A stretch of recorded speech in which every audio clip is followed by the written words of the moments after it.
Am I on? Okay, let's have a seat and get started. We only got an hour and a half, and I want to have some more discussion.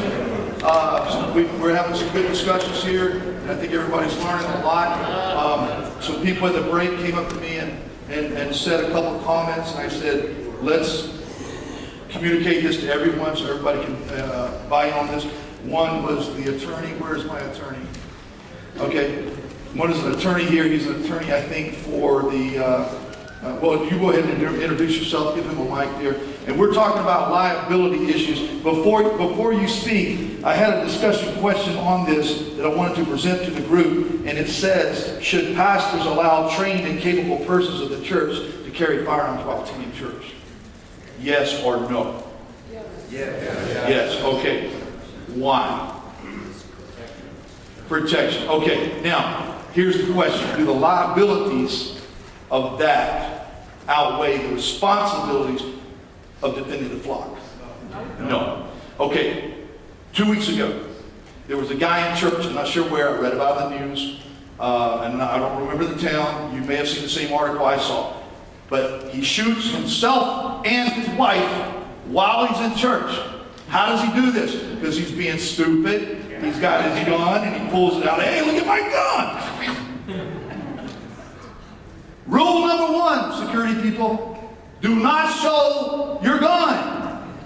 A, you lost the element of surprise. We're going to talk about that in a minute. There's two things you need for a technique to work. One is speed, the other is surprise. If I come up to you and I want to knock you out and I do this, you can get ready. But if I come up to you and hit you blindside, you're not ready for that. We want to keep our guns concealed. First of all, you're going to freak out other people because not everybody's comfortable seeing a gun. You know how many times you've been walking in Walmart? I live in Hebrew. You're walking in Walmart, you got a 45 strapped on. You know, I know he's a good guy, but sometimes you kind of question, okay, is he a good guy? Is this guy on my team? I don't know. So keep your guns concealed. Rule number one of your security team. I don't care if you got a brand new Glock and you want to show it off. Do it at your own house. Don't come to church and say, start passing your gun around. Hey, check my new gun out. Because all us guys like to show our guns off, right? It's just a guy thing. Don't do it here. Yes, sir. Where's my attorney? Well, thank you for giving a minute or two. On the matter of church liability, it's a real simple matter. Understand if you're worried about liability and it's a controlling factor, then shut your doors. Amen. We're all going to be exposed, and already are, to liability in one fashion or another. The answer is to be ready to manage the risk. And there are four elements, and you've already touched on some of these. The first one is have a policy. If you're talking about, for instance, do you want somebody that's authorized as a staff member or representing the church to carry a concealed weapon in your church? You want a policy to that effect. You want a policy and the details of it. Second thing is you have training. Policy is not any good if you don't have training. The third thing is policy is no good if you don't follow it. So you have to make sure you monitor it. The last thing is keep a record of everything. So that's what I wanted to share. Thank you for a couple of minutes to do so.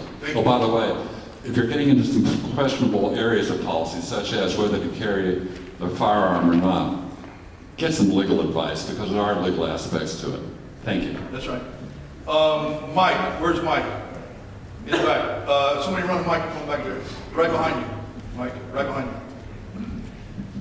Hi. A couple of years ago, there was a shooting in Mass at St. James, and I was a witness to that. So there's some observations I just wanted to quickly give you on that. A lot of the discussion about the people out in the parking lots, you know, spotting somebody, you know, that's looking suspicious or whatever.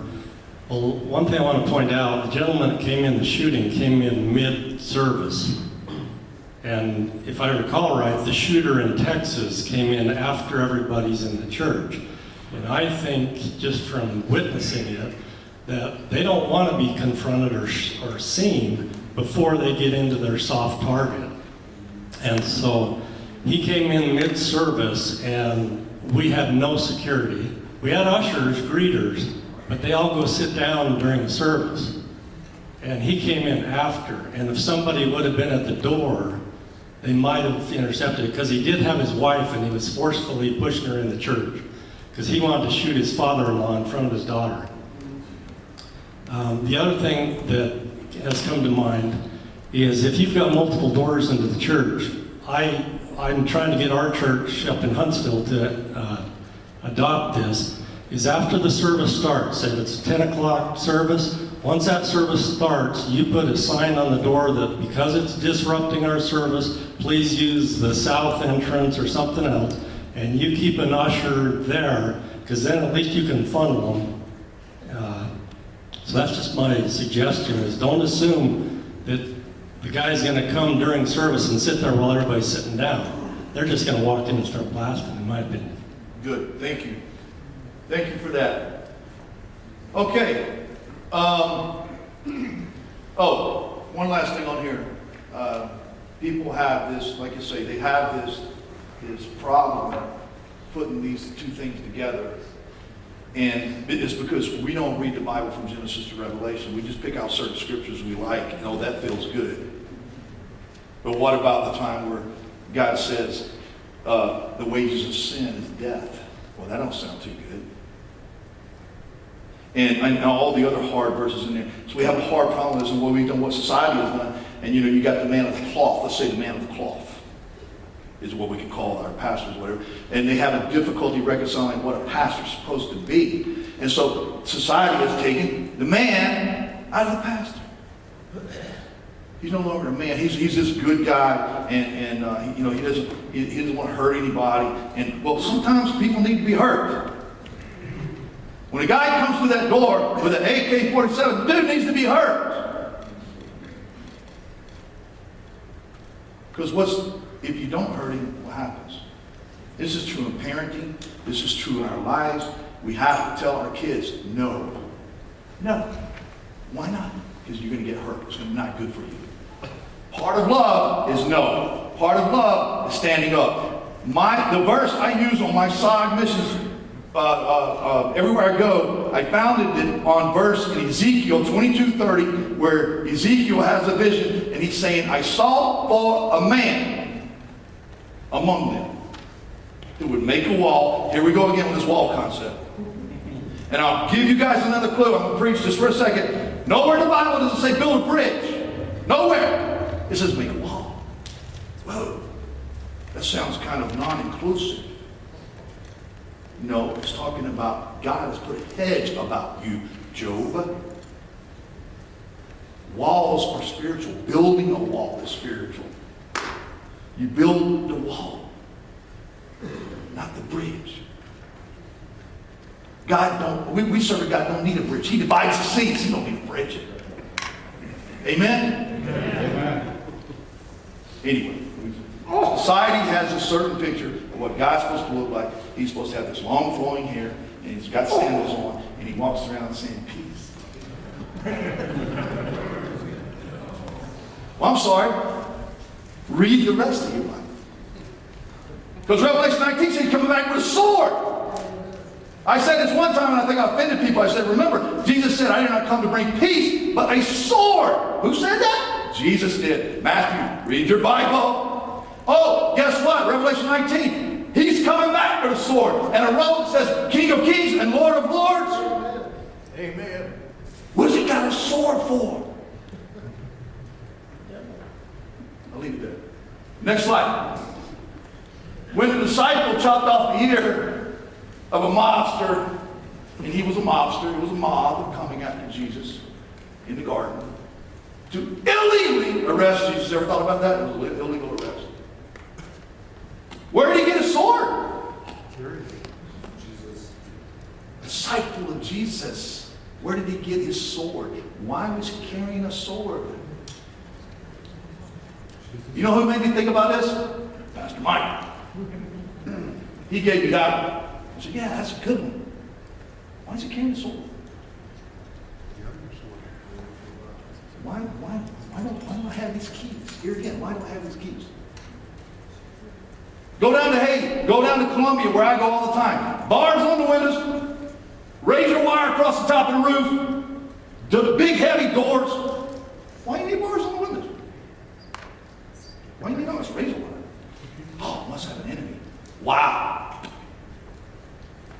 And behold, he stretched out his hand, he drew the sword and struck the serpent.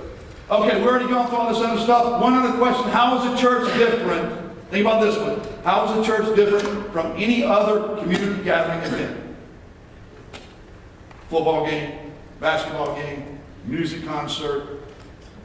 What do you have to go through? Security. Why? There's bad people out there. There's bad people out there. There's angry people out there. Turn your news on. People are angry. They don't even know why they're angry. Somebody stole their iPhone, I guess. Okay, next slide. Let's get into our security postures. Hard, soft, and what I call undercover or rovers. Okay? So your hard security, next slide. Check this dude out. He's got a suit on, he's got sunglasses, he's got an earpiece in, and he's standing like this, watching everybody that comes to the door. Now, does every church have this or need this? No.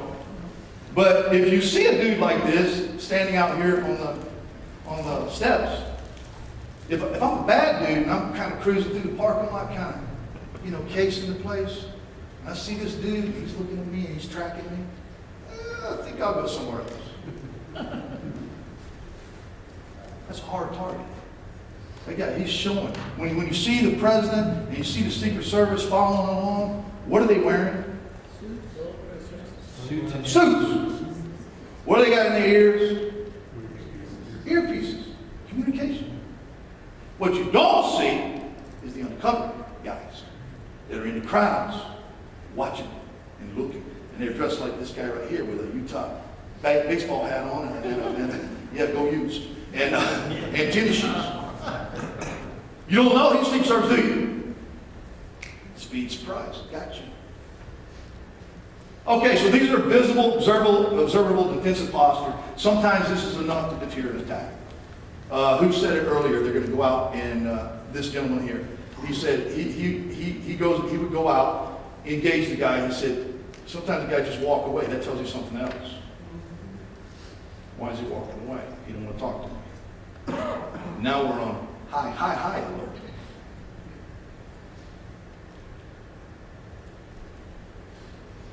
I won't tell the next story. Go ahead. Soft security. Who's our soft security? We talked about this. Our greeters. They're at the door. They're non-assuming. They're non-confrontational. They're welcoming people. But they're also watching. They're also looking and observing as people come through the door. And like we said earlier, they should be shaking hands, looking them in the eye. Hey, how are you? Where are you from? And if you start getting these answers like we got the other day on that situation, my name is Chuck. Oh, okay. Chuck. That's all I'm going to give you. Okay. Thank you for putting me on a little higher alert. You don't want to tell me much about you. When I was an agent, we do elicitation exercises. We'd go on this island called St. Simon's Island, Georgia. We'd tell the students, we would send them into the bars and the restaurants and say, go find out, go talk to people, find out anything you can about this area and stuff. You'd be amazed what people tell you. Especially when they're drinking. Next slide. Undercover. Who's the undercover guy in this picture? I don't know if you can see it, but anybody want to guess who the undercover guy is in this picture? The red hat? Anybody else? Okay. Undercover guy with the green, or the guy with that ball cap. Anybody else?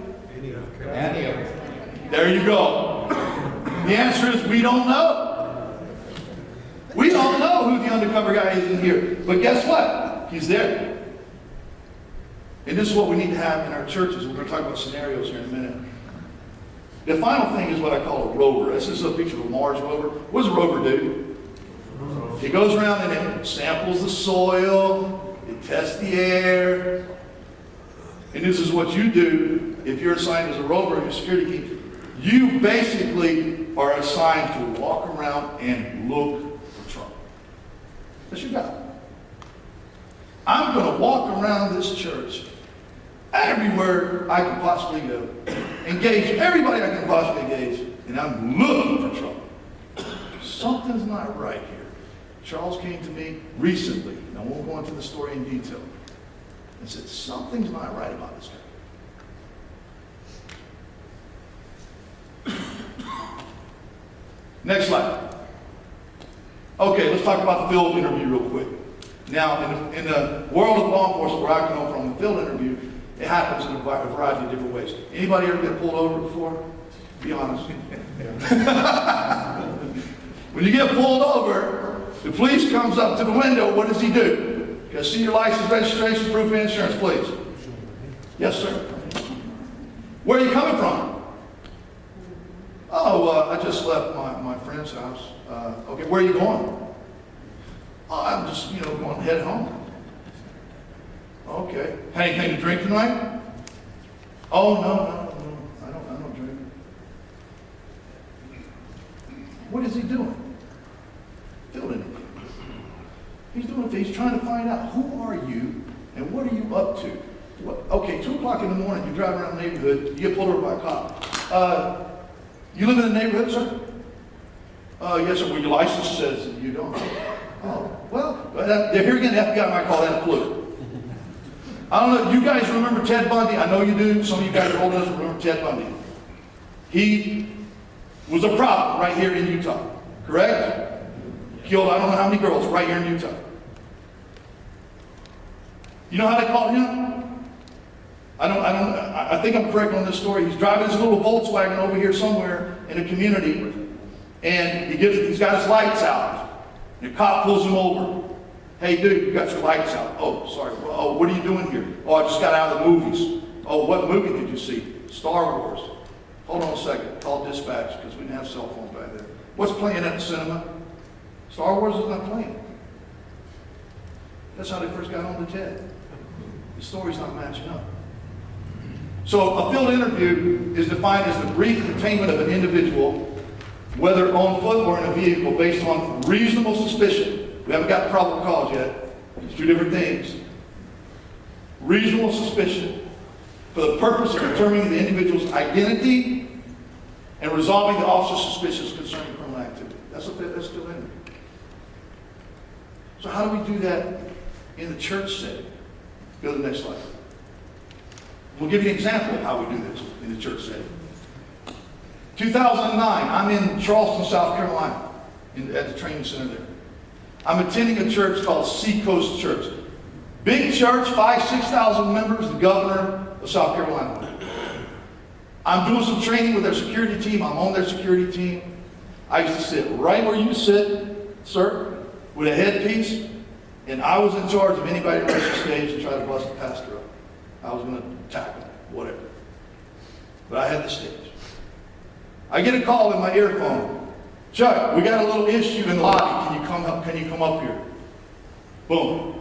I go back out in the lobby. Bill Gadall, deputy sheriff, a couple of them come over and say, you see the dude over there with the ponytail, the purple tennis shoes, and the guitar case? We don't recognize this guy. We need to talk to him. And I had just done a training on one of the in Tennessee where somebody had brought the gun into the sanctuary, and guess what? A guitar case. Do we have guitars here? And instruments like that, it's not so far out of stretch.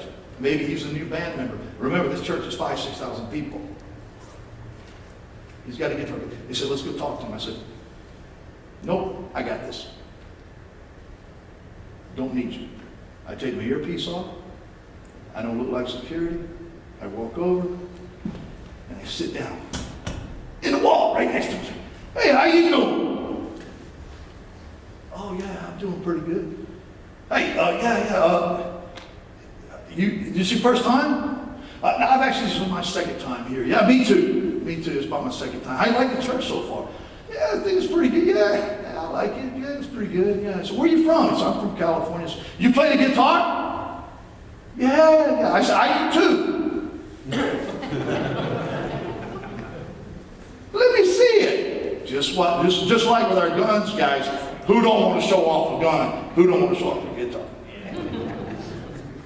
Click, click. Oh, gun. Oh, nice guitar, dude.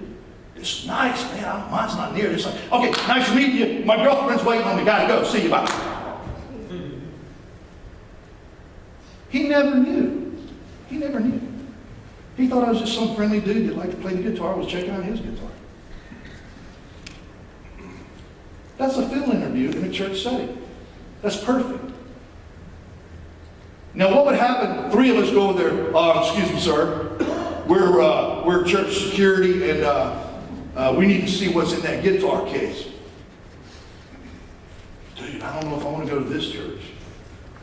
That's you guys are pretty rough on people. You knock me down every time I come in here. So, the field interview in the church setting is completely different. We're still getting the information we need, but we're doing it in different ways. Now, go to the next slide. How should your team, I want some discussion on that. How should your team respond to an unknown man walking into your church with a backpack? Now, notice I said unknown, because backpack, and his nickname is Backpack now, Charles here, he walks in every Sunday with a backpack. I don't need to knock this guy down because I know who he is and I know his intentions. But unknown person walks into the church with a backpack. How are we going to deal with it? Anybody? Engaging. Engaging. Shake the band, welcome to a place to sit and sit. My guys with the mic, bring the mic up. Go back in the back. Go ahead. Yeah, my security team always ask the people to leave their backpack in the foyer, not in the sanctuary. And we can keep eye on their backpacks. Okay, that's one way. Anybody else? Yes, ma'am. Give her a mic. I know for some women, they carry really large bags or anything like that, and you could always Yeah, ask that's for, the next thing on here, diaper bag, large diaper bag. Go you ahead. could always ask for a tissue or something that you could see into the bag or anything like that. Okay. Now, you're thinking. We're thinking now, right? Okay. Next. I'm going to walk them to a place to sit and sit with them so that in case he were to pull something out, I'm right there. Okay. I really like that. Okay, listen. Do you hear what he said? I got my backpack here. And I come into church. And we don't know who it is. Two ways we can do that. We watch him as he goes over and he takes a seat right here. Rovers, undercovers, guess where you're going to sit? Right next to him. Right behind him or right next to him. Hey, how you doing?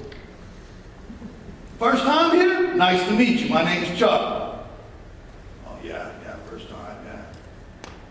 Start engaging, talking to him. So guess what? When he opens up his backpack in the middle of service and starts to pull out hand grenades, we're going to give him a big bear hug. And we're going to say, not in my church. We don't allow hand grenades. Go with the guy. Sit next to him. When we used to do surveillance, when I was a DEA agent, we would go sit down right next to the bad guy. They didn't know who we were. But if they got a table at Denny's, guess where we're sitting? Right next to him. A lot of agents, I don't want to sit there close to you. He don't know who you are. Sit down. We can hear the conversation. We can hear what he's saying. We can hear when he gets on the phone. Go ahead. You're right-handed, aren't you? Yeah. Yeah, because you threw the backpack on your left shoulder. Okay. So if Good you're going to observation. sit down next to somebody, sit on the hand that he's going to reach with. Thank you. Everybody hear that? Say it loud. Say it loud. If you see somebody and he's got a backpack over his left shoulder, he's probably right-handed. So if you sit down next to him, sit on the right-hand side, because that's the hand he's going to use to grab what he wants. Okay, I like this. You know why? What we're doing is we're taking a concept and we're refining it. Okay, I've never been to a training where I never learned something. You can learn something every day. If you're not learning something, I used to tell people this: if you look around the room and you're the smartest person in the room, you're in the wrong room.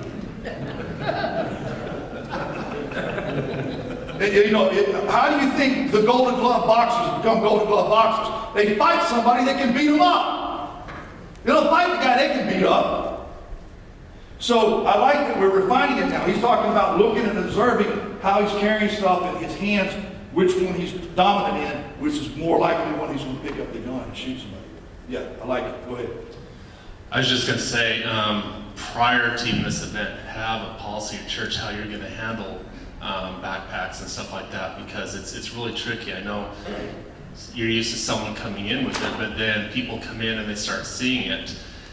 It's hard to speak to, hey, we have a policy, if you're coming in, you have to put this here. Obviously, there's kids, you know, in our church, we have a lot of teenagers, which that's part of what they do, but really define your policy and then set about how you're going to reinforce that at your church. I agree, and it's gonna differ from church to church, right? Because you know, you go to a convenience store that's right next to a school. What do they put up on the thing? No backpacks allowed. So society is conditioned to this. They understand, you know. So that's up to your church what you're going to do with that. If you're going to say no backpacks allowed in the sanctuary, which by the way, who was it who said, okay, no backpacks allowed in the sanctuary? Does that still mean a gun didn't come in that backpack? No. There's still a gun in that church. He just doesn't have it in the sanctuary. So if he comes back out and goes for that backpack, somebody better be watching. Because if I'm a bad guy, all I want to do is get my gun in there somewhere. And if I know you've got really tight security, I might even break in the night before and hide a couple of guns. We can discuss this all day. This is what we need to do with our individual teams, is sit down and have these discussions and talk about what if this, what if that, how are we going to deal with this, how are we going to deal with that. So this question just kind of get you to thinking. All right, a bulge under the shirt. How are we going to handle a bulge under the shirt? Could be an insulin pump. Could be an insulin pump. Could be a beer. Could be a beer. I've seen him in church. Hey, if your pastor is that bad, you need to find another church. Before this. How are we going to handle a bulge under the shirt? That's a kind of a unique situation for Utah. Give him a mic. It's kind of a unique situation for Utah, I think, because I feel like we're much more likely to see that here than in a number of other places, right? If I'm in Maryland and I'm in a church and I see a guy with an obvious gun bulging out of his shirt, that's a whole different situation than if I see somebody walking in with a holstered sidearm under their shirt here.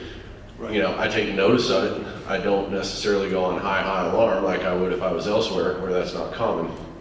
But it's something, if I see it, I notice it. What to do about it? Frankly, here I don't by default do anything about it.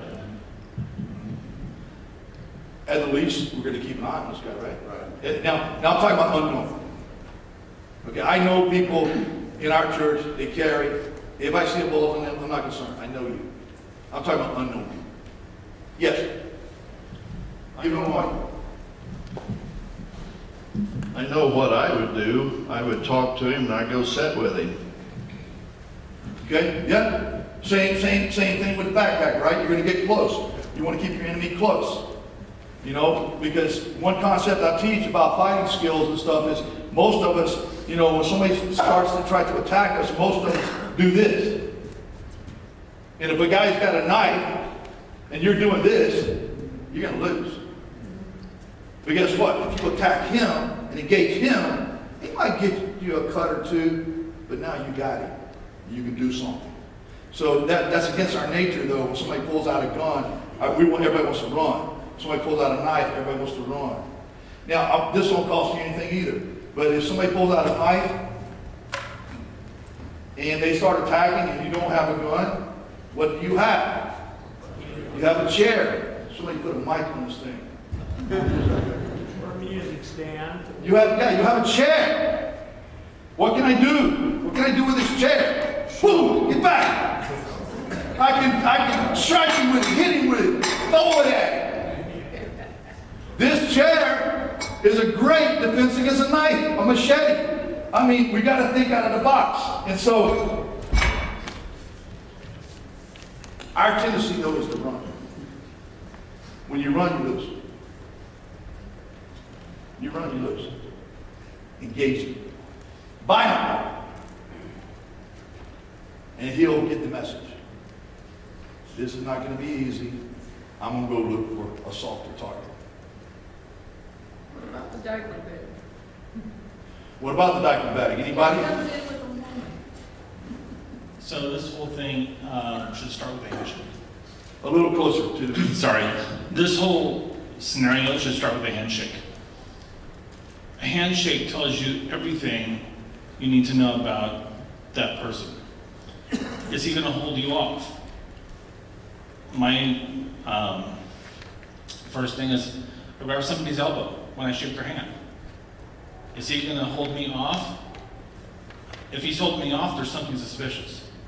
If he's not, and he engages, that is a way to tell whether or not he is a threat. So if he is disengaging with you, you're now on alert. And it all starts with that first handshake, that first greeting. Yeah.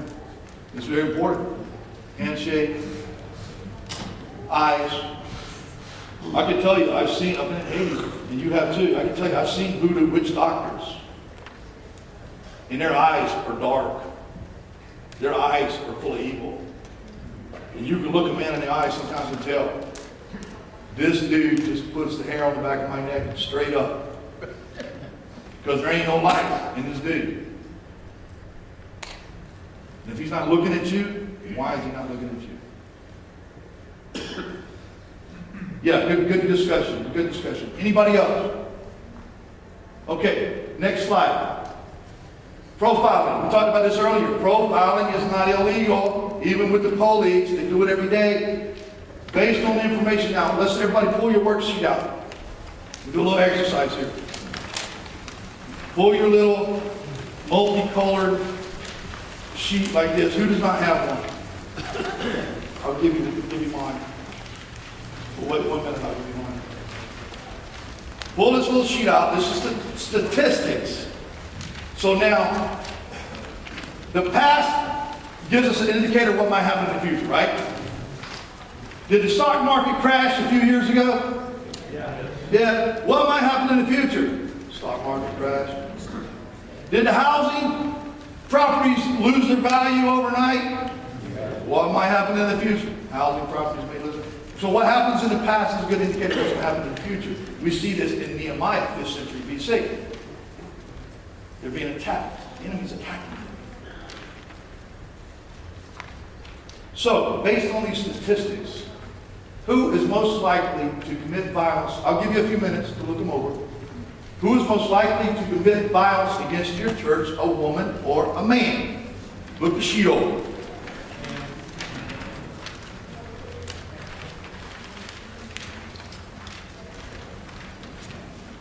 I'll give you a hint. Flip on to the back of the first sheet. About a little less than halfway down. What does it say? Male, 91.8% of the time. Female, 8.92. Now, what does that mean to me? As a security professional, what does that mean to me? I'm looking for a man. 90, let's see, what does it say? 90, almost 90, 91% of the time. I'm going to be watching the man. I got a question. Yes. I got a question for you. I know it says, the statistics says man, right? But are these statistics saying that the men have completed it or are going to attempt it? And if so, a woman attempts, like for instance, suicide. Men are more likely to use get the act done, suicide, and women are just as highly to attempt it. Yeah. So, do you know what I'm No, I saying? see what you're saying. No, I think this is incidents. Yeah, this is attempted and done. I would have to look and see exactly how he put these numbers together, but they're overwhelmingly the man. So I'm going to pay more attention to a man. Now, next question: what race? What race? Human. Exactly.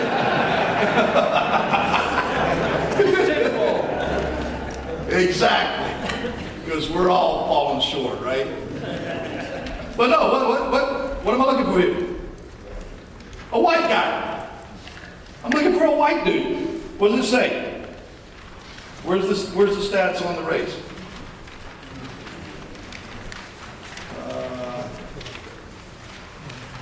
Somewhere. I saw it in here.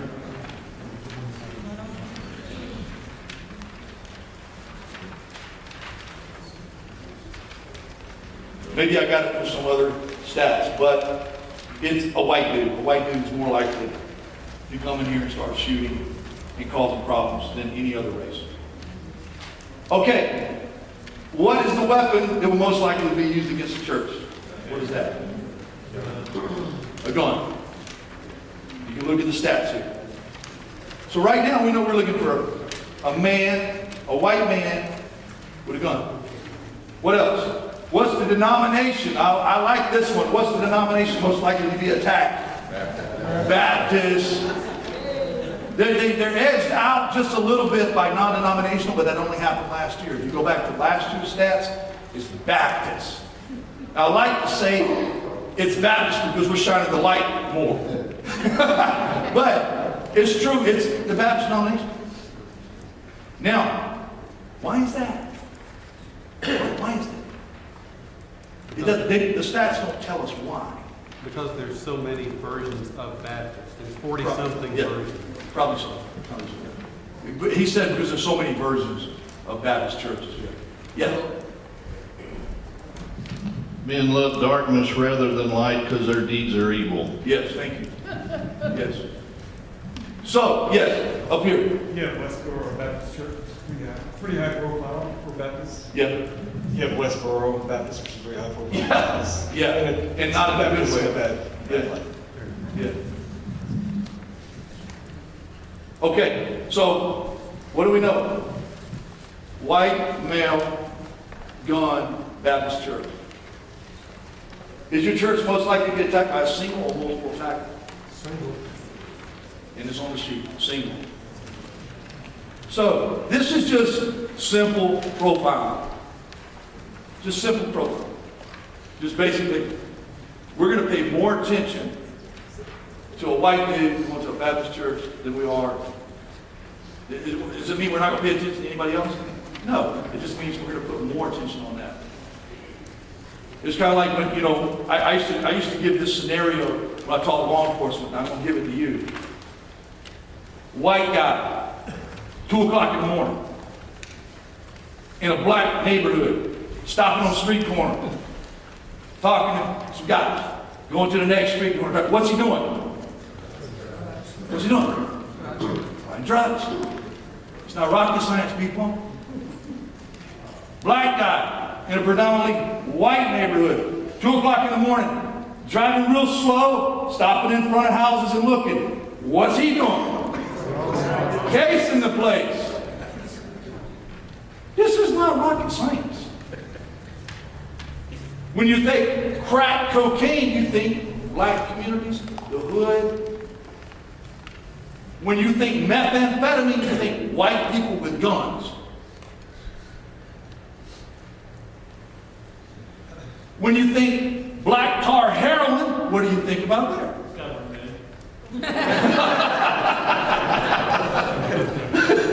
Government conspiracy, right? No, really though, guys, it's like we're creatures of habit. We're creatures of habit. Bad guys are too. The bad guys are too. They do certain things in certain ways. And we got to get to know what they look like. So that's all profiling is. And it's just helping us identify potential threats to where we don't have to give everybody that comes through the door 100% attention. We've all heard the horror stories. 82-year-old grandma in a wheelchair going through the TSA line. Strip search. What? Anyway, next slide.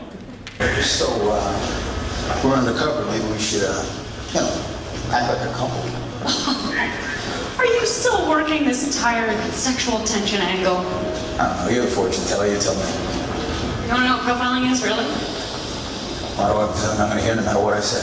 It's just noticing behavior. I'm about to hear about mine. Is that the deal? Okay. When we first met, when your partner was sarcastic and said, "Yes, ma'am," You instinctively reached for your detective shield, as if you were protecting it. That tells me you don't like him disrespecting the chain of command. But you're also loyal, so you didn't say something to him. I'd say you were military, probably an officer. Praise in public, censor in private, right? You're right-handed, but you have 2 different color pen marks on your left hand. I guess you have a toddler at home, just learning how to draw. You don't wear a ring, and you were quick to flirt with me. So you're happy to let people think you are a player. But if I took you up on it, you would run for the hills, because you love your wife, and you would never actually cheat on her.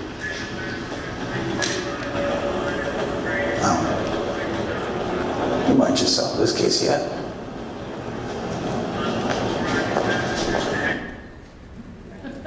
That's all it is.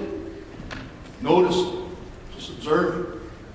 That's all profiling is. All right, let's talk about communication. Chuck, Yes.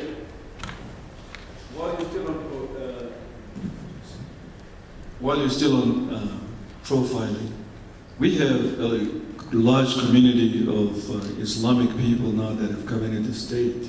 And I think we need to pay attention to that, because down in California, a man and woman went in and killed all those people at Christmas time. Yeah. Yeah. And it was a woman. So the way they're dressed, even then we can let our guard down simply because, they're in our community. Right. We should welcome them, but keep one eye open, I think. Exactly. And like you said, we welcome everyone, no matter. But it's like, yeah, do we need to keep a guard? Absolutely. I mean, who's blowing up who? When's the last time Christians were lobbing bombs into Muslim neighborhoods? When was the last time that happened? I don't remember a time. But see, nobody wants to talk about this. Go, oh, that's too political, that's too hostile. No, it's the facts are the facts. Every day, a bomb goes flying into Israel. Why? Read your Bible, people. When Jesus comes back, he comes back specifically to Jerusalem. Wow. Well, no wonder so many people are fighting. No wonder the devil, everybody hates Israel. The world hates the place. They want to see it destroyed. They don't want to see it not be in the state. They want it destroyed. Go read what all Muslim people have said about Jerusalem. Go read. I love you, brother. Well, you're wrong. And part of telling somebody, and part of loving somebody is saying, you, sir, are on a path to destruction. If you don't love someone, don't say nothing. I'm about to walk off a cliff. Whoa, Chuck, you're about to walk off a cliff, dude. You're about to die without Jesus Christ. And there ain't no coming back for you. And if you don't tell people that, shame on you. I talk to people from other religions all the time. I say, you're wrong. Not only you're wrong, you're dead wrong. And the only reason I'm talking to you right now, I don't have a dog in this fight. The only reason I'm talking to you right now is I'm going to tell you, when you get to hell, you're going to remember, I told you there was a hell. I warned you. God sent me here maybe to warn you today. You might want to think about that. So absolutely, we have to be careful with religions. Notice I say religions, because people sometimes want to label me as a religious person. I am not a religious person. Amen. I am a believer and a follower of Jesus Christ. Amen. Don't put me in a box of religion. Religion, let me tell you the difference between religion and Jesus Christ. Religious people want to tell you all the good stuff they're doing. Well, I'm doing this, we're doing this, my church is doing this, Guess what a true believer wants to tell you? The exact opposite. He wants to tell you all that God has done for him. Amen. Let me tell you what God has done for me. Not, oh, look at me. I'm a member of so-and-so church. We feed the homeless. We go into prisons. We talk to people. We give people money. I don't want to be a part of your religion. I want to be a part of Jesus Christ. I want him in me. I want to be with him. He is my true Father. Okay, communication. If you cannot quickly communicate with your team, guess what? You are a soul warrior. Now, we have a big church here. Downstairs, we have a children's ministry.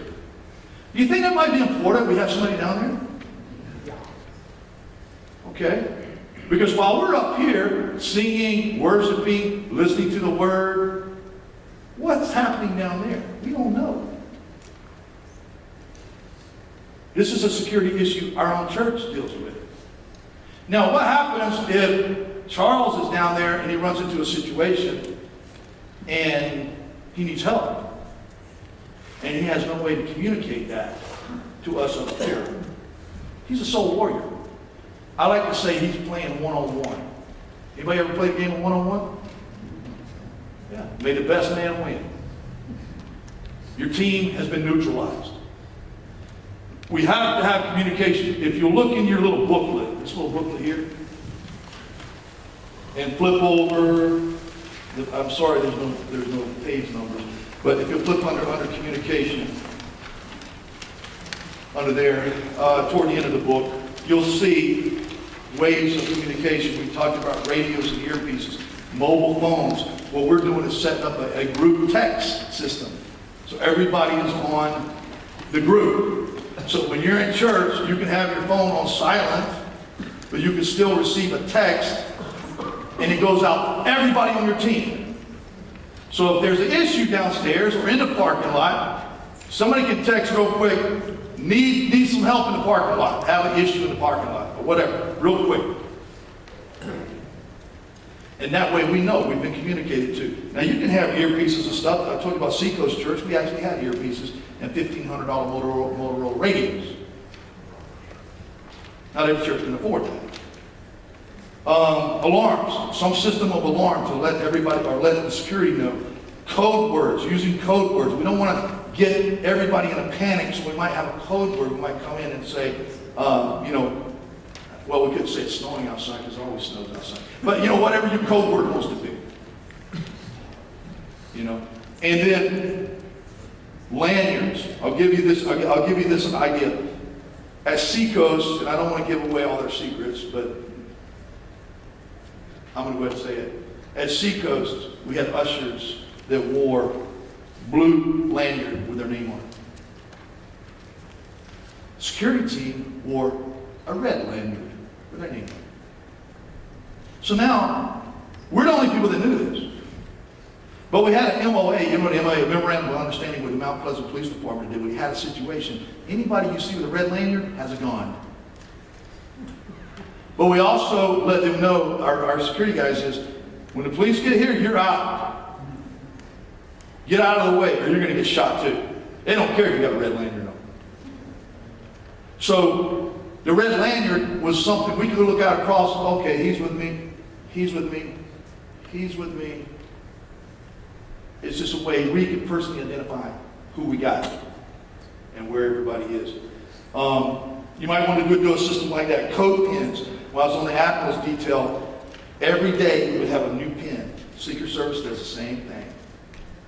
If you don't have the pin for the day, and you try to come in the door, you ain't coming in that door. Just a little pin identifies you. It could be as simple as an American flag or whatever. Code words, line of sight. We never think about this, but line of sight is communication. I can see Mike. I can see Diana back there. I can see pretty much everybody in this room. And just line of sight, we can communicate. Hey, over here. Or I need to talk to you. Call me. Command, when you talk about methods of command structure, the video surveillance, I already talked about drones. So question, how do we best communicate as a church team? How do we do that? Any ideas? Okay, but basic communication. How are you going to communicate to the team that there is a situation that needs more investigation? There's somebody at the front door that's being argumentative, or there's a situation developing. How are we going to communicate that? We're going to run in the sanctuary and say, everybody in security, I need you to come here. No. We need a way of communication. So how are we going to do it? It will vary by church. Yeah. You have to be on the same page. Right? Right? Did y'all hear what he said? He said it will vary by church, but we have to all be on the same page. And that's what you said, the last there is critical. We have to be on the same page, because if we're sending mixed messages, it's like talking to your wife. You meant something, and she thought it meant something else. Now you got a problem, right?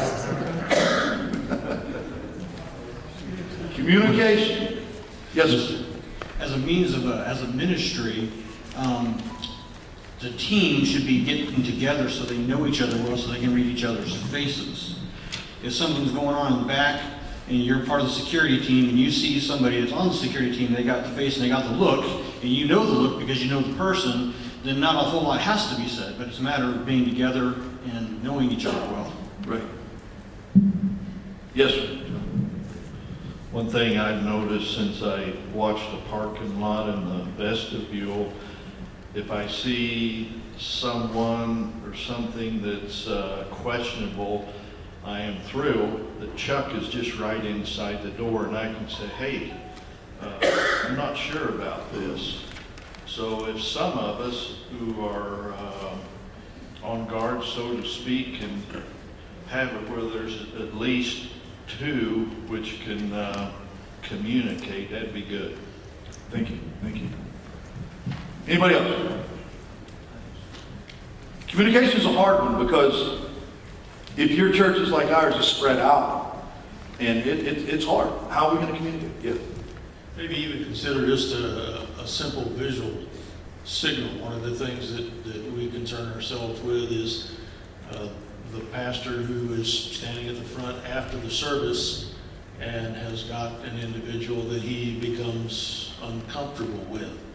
We have a procedure of just simply watching him, and he has a particular simple visual signal that he will give. It may not be, just that, but something that lets us know just from that he would like some help. Yeah, good point, good point. If you want to learn about signals, just watch a baseball game.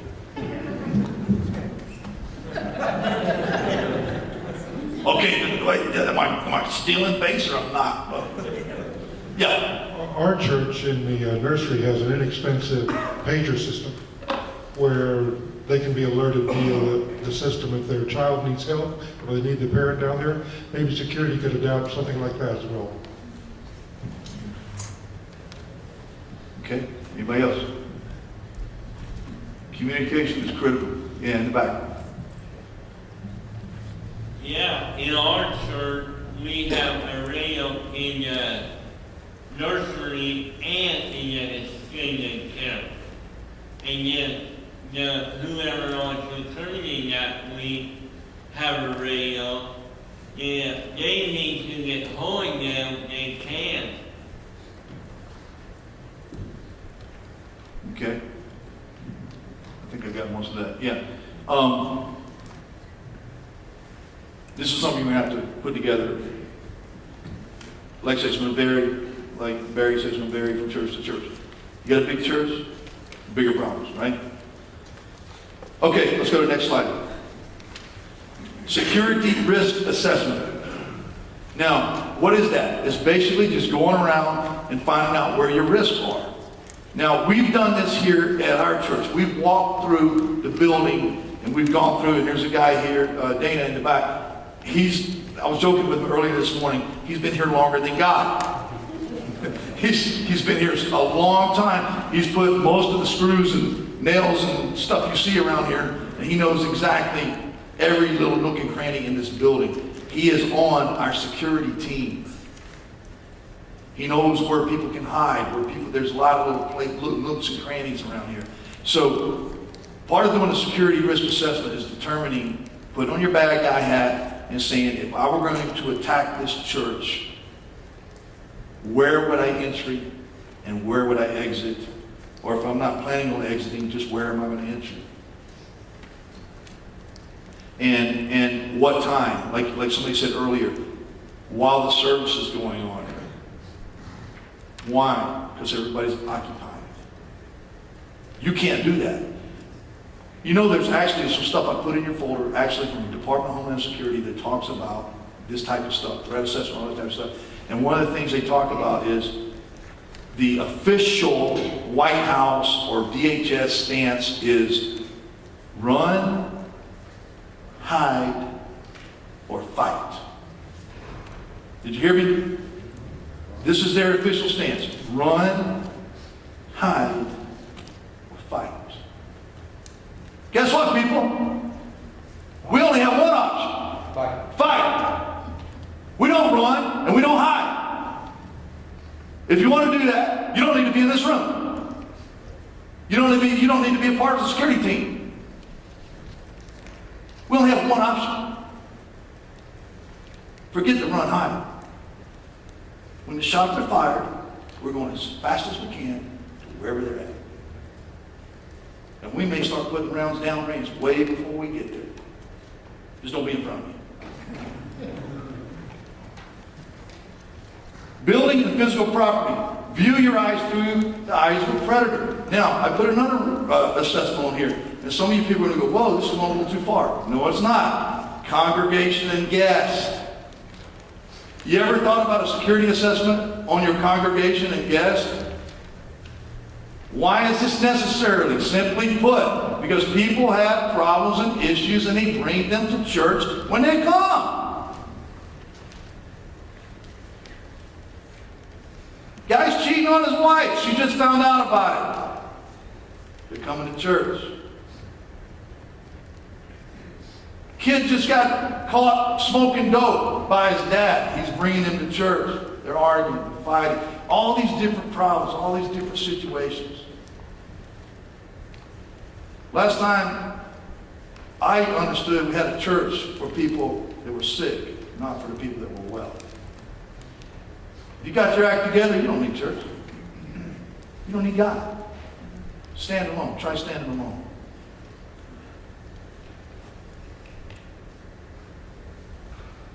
Governor of South Carolina, I mentioned him earlier. He was coming to our church at Seacoast. Guess what happened? He's missing. His security detail has no idea where he's at. He told everybody, I'm going hiking on the Appalachian Trail. I won't have communication. Ladies, that's your first hint your guy's cheating on you. I'm going fishing, I won't have communication. So you say, Chuck, how do you know these things? I know these things. Hell, I won't have communication. I'm on the Appalachian Trail. After a few days, they go, where's the governor? Oh, you don't know. You're his security detail, and you don't know where he is. I'd hate to be you. So they find out he's in Venezuela with a young lady. And they meet him at the airport when he comes into Charleston. Governor, where have you been? I found my soulmate. He said this. I found my soulmate. He's married, got 5 kids. I said, this guy's lost his mind. I found my soulmate. Guess what? He's coming to church next Sunday. Minus his wife and kids. So his security detail pulls in, and we know what's going on. And there's people angry at this guy. They want to say something to this guy.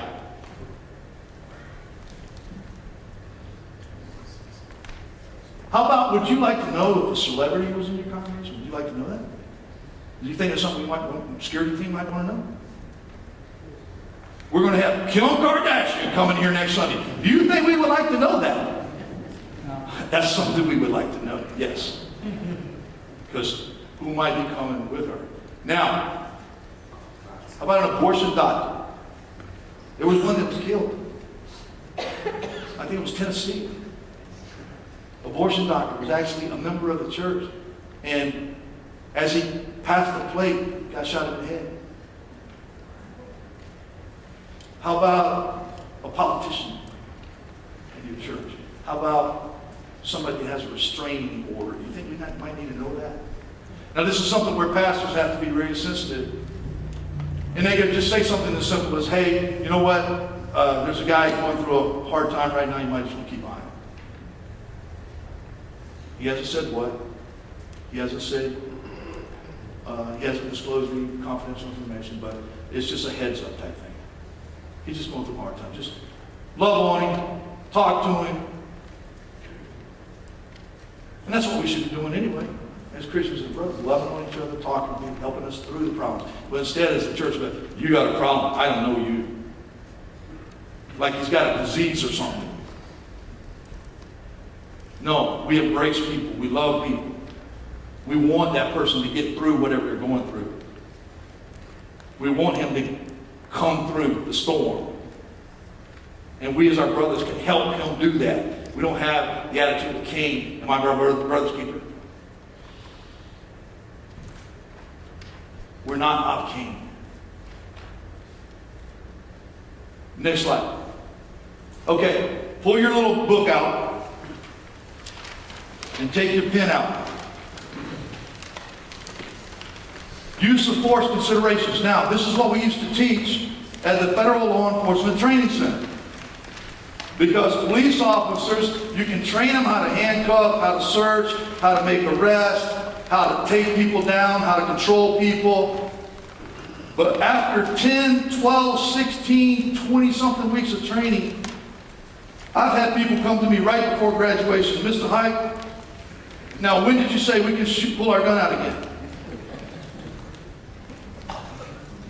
You've been through all this training and you still don't understand this? You about to go out on the street. Or worse yet, when can we shoot somebody? I don't know. This is why we take a rookie and put him on the job training with a senior guy, because they don't know. They haven't actually met a real bad guy yet. So we put a senior guy with them. So we teach this, it's called the Jeopardy Triangle. Basically, it can, at the top, you'll see opportunity. All right, now, I'm going to do a little demonstration for this purpose. Charles, stand up. He has a fake gun. Everybody raise your hand if you recognize he has a fake gun. Raise your hand. Okay. Hold the gun up where they can see it. There you go. It's a fake. Everybody look up here. This is a fake gun. Don't shoot me or Charles. Now, I'm going to put this gun right here. Do I have opportunity? Yes. I have opportunity, okay? The gun is right there. Charles is right there. I have opportunity. I'm in proximity of a weapon. Do I have capability? Yes. All capability is hold your hands up and do like this. Do you have two hands? Wiggle your toes. You have 2 feet? You have capability. I can show you a video of I think it was a Muslim wedding where they're drinking and partying and celebrating. A little kid comes up and grabs his dad's gun and shoots him with it.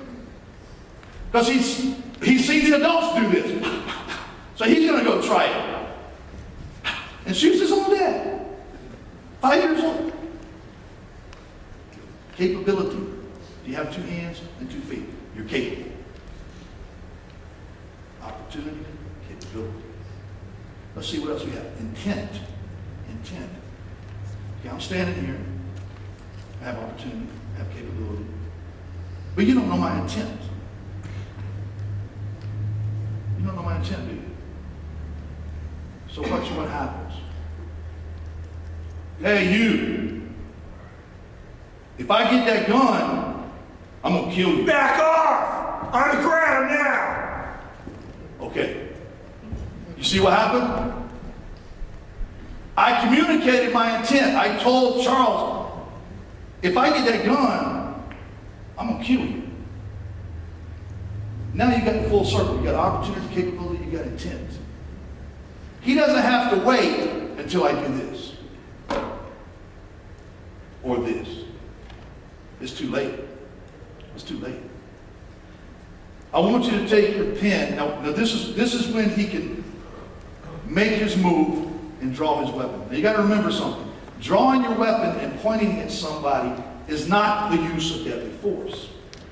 It's the show of force. I can point my gun at somebody all day long and not pull the trigger. I'm just letting them know, I got the drop on you, you'll move. If you think you're quick enough to draw your gun and shoot before I pull the trigger, go for it. I want you to take your pen and draw a little arrow down into the triangle. I want you to write one word, overact. 2 words, overact.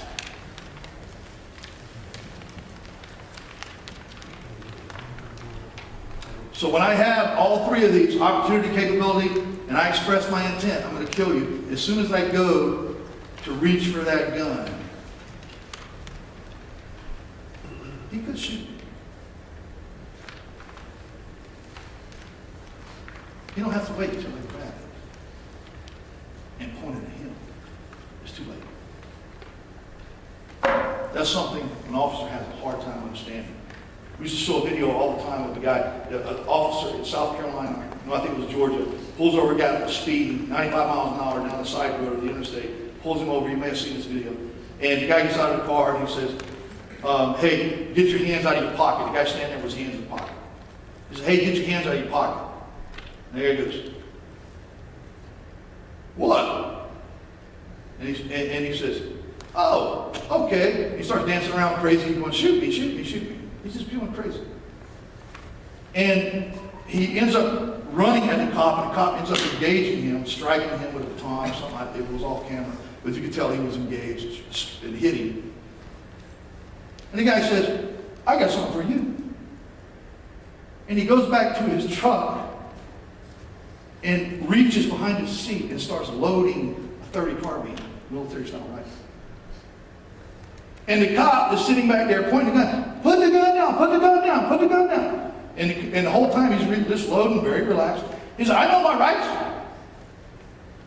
And the cop said, I know my rights too. Now he's gotten into the cop's head. He's intimidated the cop.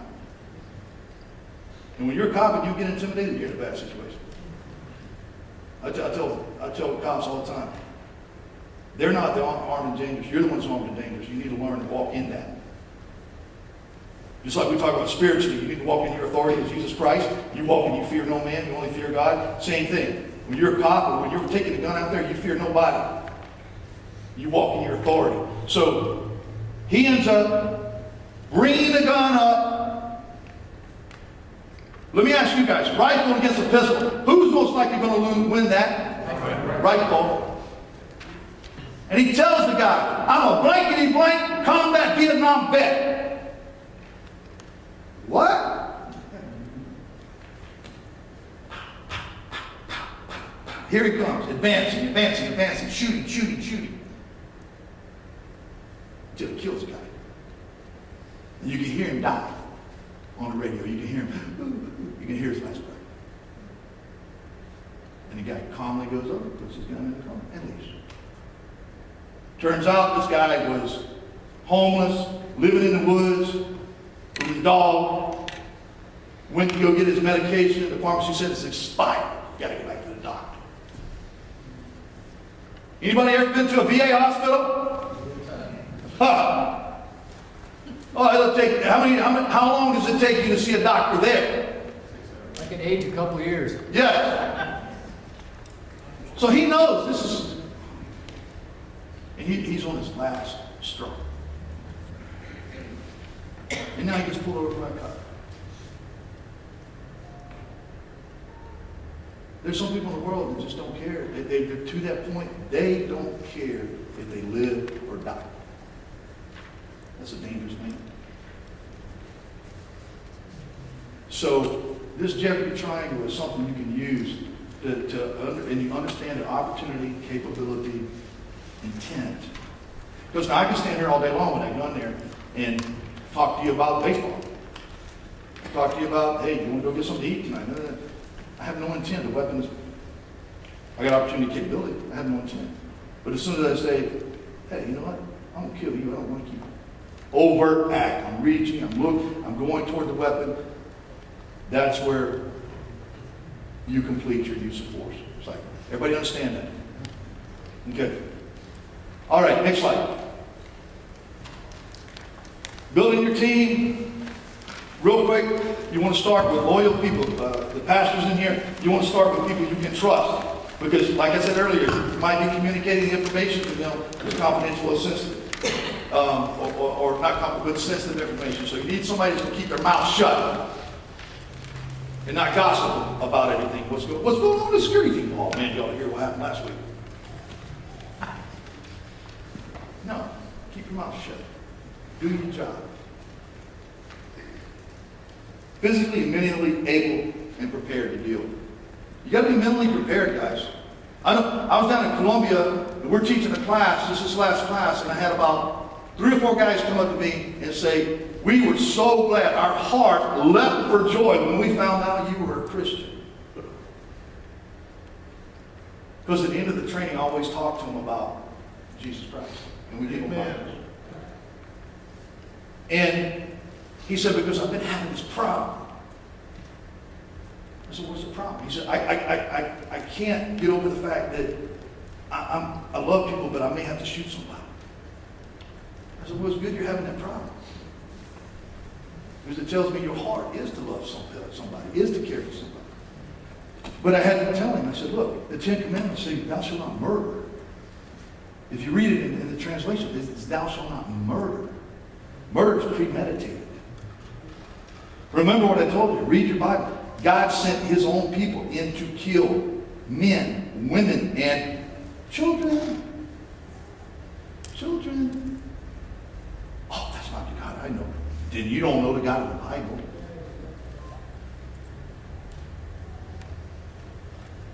We got to be prepared mentally. Can I pull the trigger if I have to? If I have to. If there's no other option. We can't gang tackle him. We can't do nothing. He is shooting at us. Or about to shoot at us. Identify who your law enforcement and military people are. They've dealt with these guys before. Have them on your security team. Some people don't want to be there. I'm done working. I don't want to work on my all the time too. But get these guys. Get a command structure going on. Somebody's got to be in charge. It's like John, when he sees something going on, he goes to Charles. Charles is a go-to guy. If Charles has a question, he comes to me. We work together. Train and train and train. Get your team together. Take people to the ring. Have a range day. Charles and his guys, like I said, they go once a month. So I tell people, hey, you want to go get some shooting time in? Get with Charles. Remember, in the Marshals, U.S. Marshals used to have this poster in downtown in Salt Lake City when I was working here.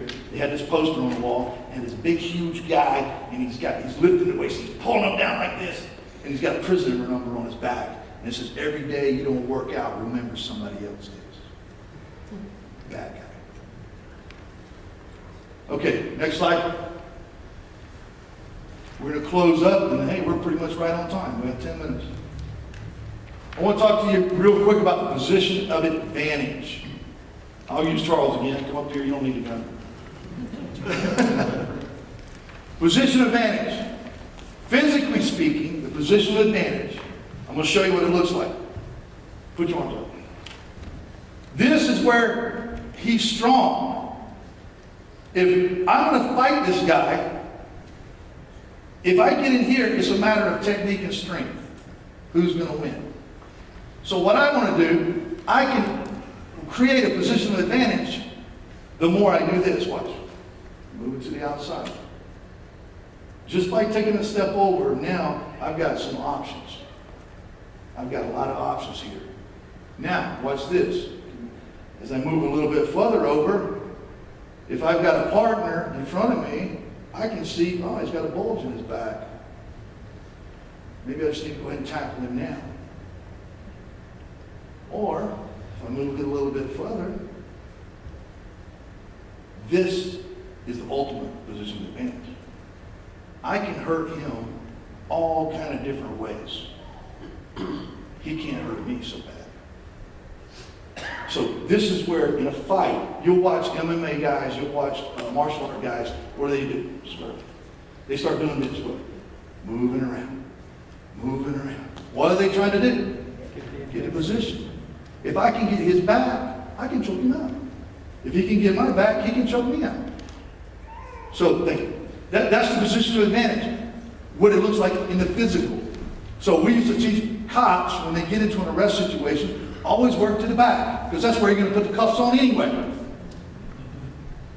So what does a position of advantage look like? And when I talk about this in a spiritual term, we talk about there's two positions available to every man. One is in the world, and one is in Jesus Christ. Choose your position carefully.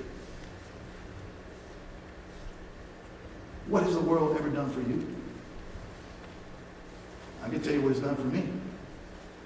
Robbed from me, tried to destroy me, broken me, busted me up, lied to me, deceived me, disappointed me. I'll tell you what Jesus Christ has done for me. Giving me hope, giving me peace, giving me joy. You choose. Because there's only two positions available. And Jehoshaphat, when the army was coming to get Jehoshaphat in Chronicles, God told Jehoshaphat, you're not going to need to fight this battle. Position yourself. Whoa, how do I do that? Stand still and see the salvation of the Lord. Amen. That's it. I'm going to position myself in Jesus Christ. You're going to have to determine your position. Position of advantage. We're always looking for that. The guy with the backpack that comes and sits down over here, I'm going to sit down behind him. I can see everything he's doing. Or sit down right beside. I'm not going to sit down in front of him. Now he's got the position.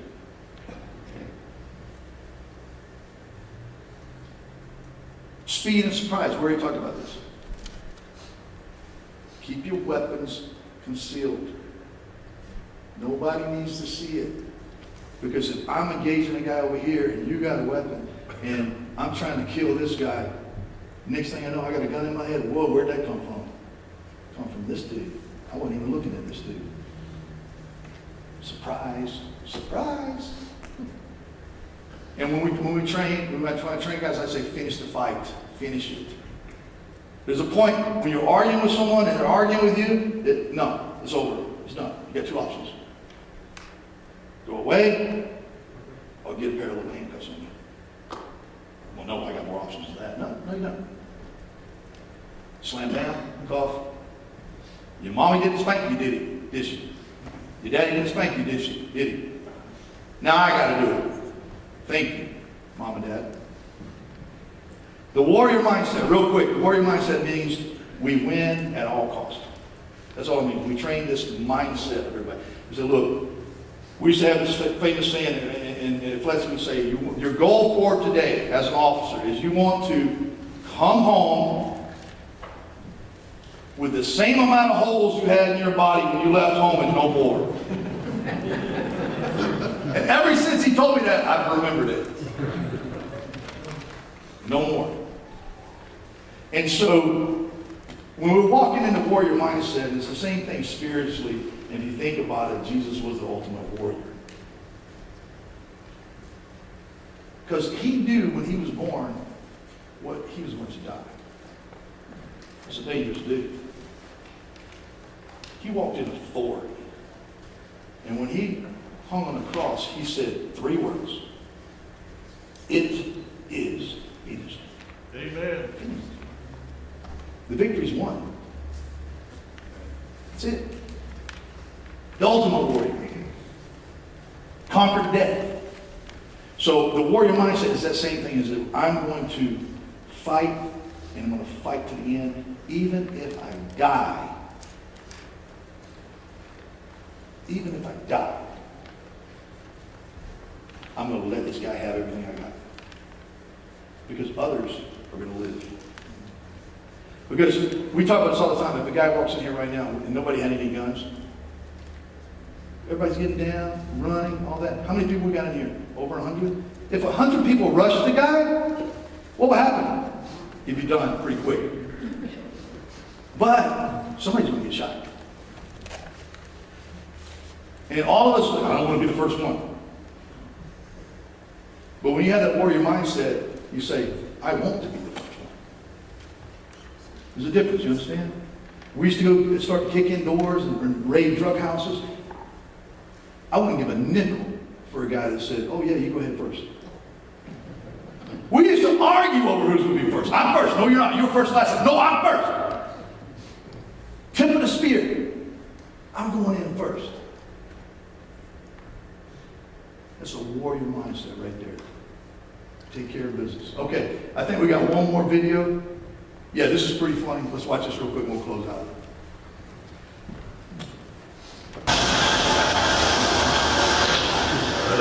Look at this as related to the position of advantage.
All right, folks, you did real good with that cop. Now I want everything. Money, watches, rings, everything. Quick, move! Come on with me, Mom. We're gonna have us a little party, huh?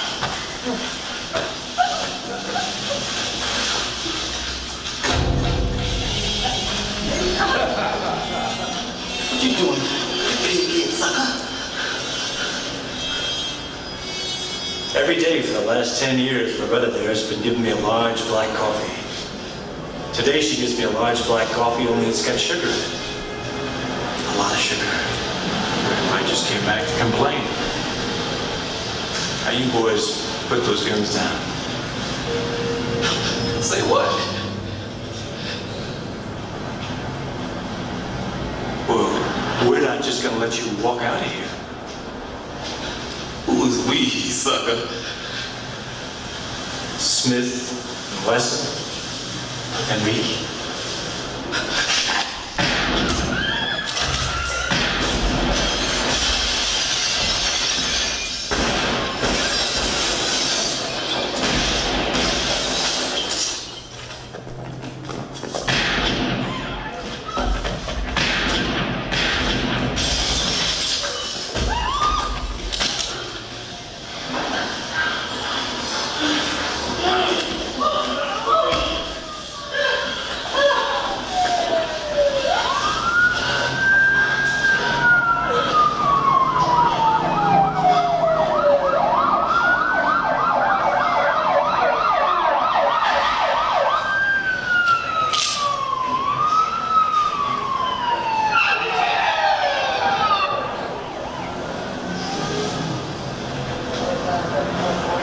Go ahead.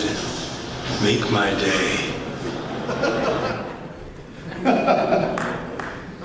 Okay, whoever thought you'd be watching Clint Eastwood in church, right? But then you see what happened? He recognized there was a situation. He recognized, and the waitress helped him out a lot. And what did he do? He repositioned himself. We talk about this as a spiritual concept also. Repositioning. He repositioned himself, came in through the back door. And they're like, they're what? They're surprised. And you see what happens. So, position advantage, that's just a quick target. Now, last thing, this is the last slide, we're going to close out. If someone pulled a gun in your church, what would you do? You need to think about it. Think about it before it happens, and then you'll be ready for it. Versus, it happens and you're not ready. Like I said, we're training for what may happen 0.1% of the time. That's what we train for. That's what you guys are here for. I Thank you for being here. I'll be around for questions and answers afterwards. God bless you. Okay? Thank you.